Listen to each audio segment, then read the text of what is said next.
মামা কই যাবেন? উঠেন। ধানমন্ডি কত? আরে না, এখান থেকে যাবো না, চলো অন্য রিক্সায় যাই। অন্য রিক্সায় কেন? এই রিক্সায় কি সমস্যা? এখান থেকে রিক্সাওয়ালার ভাড়া বেশি চায়, হেঁটে গিয়ে সামনে থেকে নেই, ভাড়া কম পাবো। মামা আপনারা খুশি হয়ে যা দিবেন এটাই সই, উঠেন। আরে তুমি জানো না, ওরা এই কথা বলে, পরে রিক্সা থেকে নামার সময় কাহিনী শুরু করে দেয়। তুমি তো কাহিনী করতেছো। একটু আগে বাসের হেল্পারে দেখে গেলে বাসে উঠবা না, এখন আবার রিক্সাও তোমার সমস্যা, সব জায়গায় গেলে তোমার সমস্যা আর সমস্যা। আমার পা ব্যথা হয়ে গেছে, আমি হাঁটতে পারবো না, আমি রিক্সায় যাবো। ওঠো। হ্যাঁ মামা আমিও এটাই কইতাছি, এই জায়গায় অন্য কোনো রিক্সা পাইবেন না, উঠেন। ওঠো ওঠো, চলো মামা। কি খেলা দেখাইলি রে টুম্পা, শিখলাম। মামা তুমি টুম্পা কইলা কে? টুম্পা কেডা? মামা কঠিন কাহিনী, আমার গার্লফ্রেন্ডের নাম ছিল টুম্পা। কি কও মামা, আমার গার্লফ্রেন্ডের নাম তো টুম্পা। কি কও মামা, আসলেই? হ্যাঁ, কিন্তু মামা তুমি রিক্সা চালাও ওর প্রেমও করো, ব্যাপারটা কিন্তু ইন্টারেস্টিং। না মামা প্রেম করি না তো, করতাম।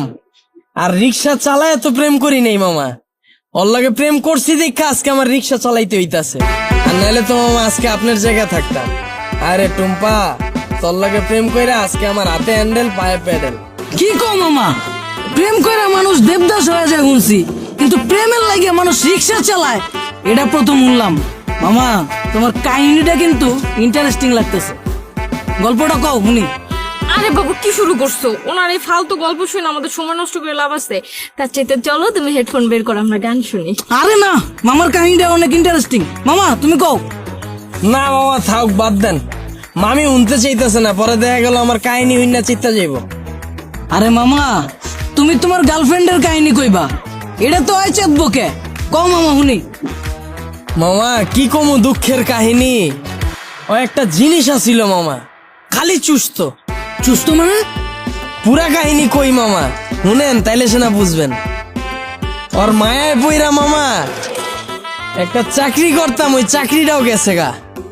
পরে আর কি করার, বন্ধু বান্ধবের টাকা ধারলে ওর লগে দেখা করতাম, মাসের ভিতরে 15 দিনে দেখা করতাম মামা 15,000 চুইস চালাইতে। কেমনে মামা?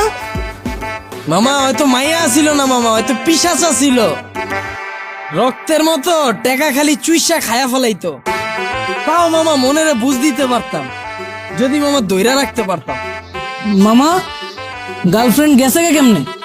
মামা আমার চাকরি তো চুষেই দিছে, এরপরে মামা বন্ধু বান্ধবের যে টাকা ধার করছিলাম ওর টাকা তো আর শোধ করতে পারি নাই, পরে আর নতুন করে ধার দেয় নাই, এর লেগে 10 দিন ধরে ওর লেগে দেখা করতে পারি নাই। পরে ভাই অন্য জায়গায় যায় ভাই চোষা শুরু করে দিছে। পরে